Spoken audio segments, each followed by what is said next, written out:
Few people realize that after the transatlantic slave trade ended, a new system quietly grew within the United States. A system that did not rely on importing enslaved Africans from across the ocean, but instead focused on producing enslaved people within America itself. Historians today refer to parts of this system as breeding plantations.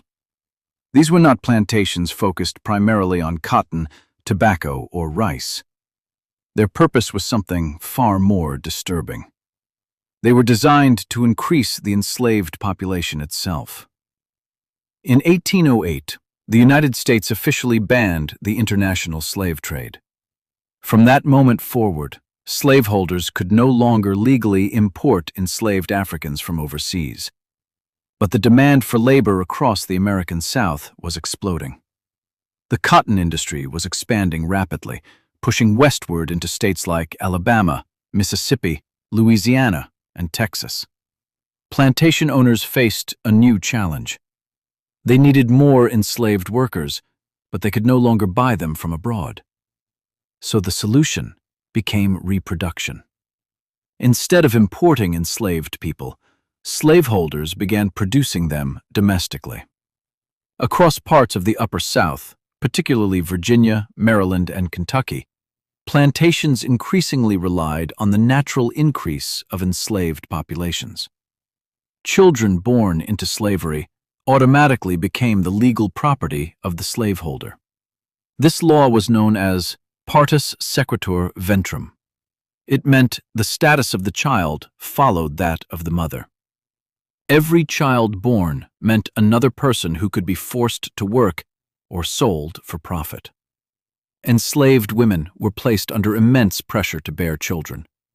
Some slaveholders offered small incentives, like lighter workloads or extra food. Others relied on intimidation, punishment, and violence. Within the logic of the slave system, enslaved women were not treated as mothers.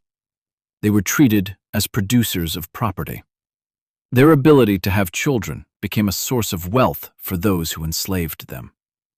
Some enslaved men were also exploited in this system. Historical accounts describe how certain men were deliberately paired with multiple women. The goal was simple: maximize childbirth. To many enslavers, this process was calculated with the same cold logic used in livestock breeding. Human lives were reduced to numbers and future profits. The economics behind slavery made this system incredibly valuable. By 1860, enslaved people represented one of the largest financial assets in the entire United States.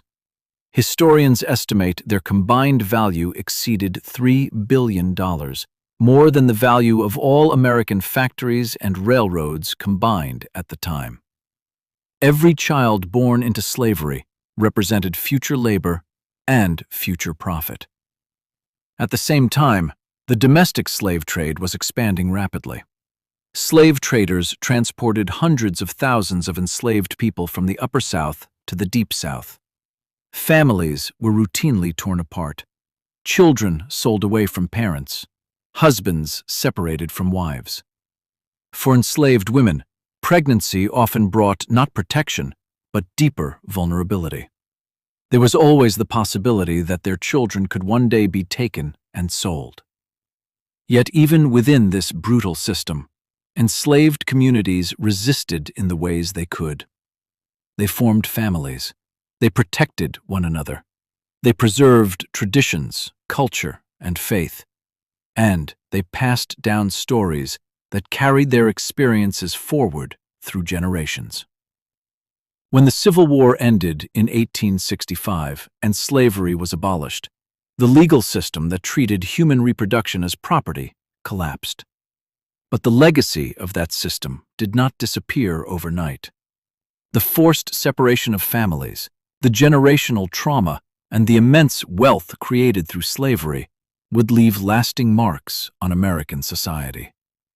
The story of breeding plantations is not always the most widely discussed part of slavery's history, but it reveals something essential. Slavery in America was not just a labor system. It was a system that attempted to control human life at its very beginning.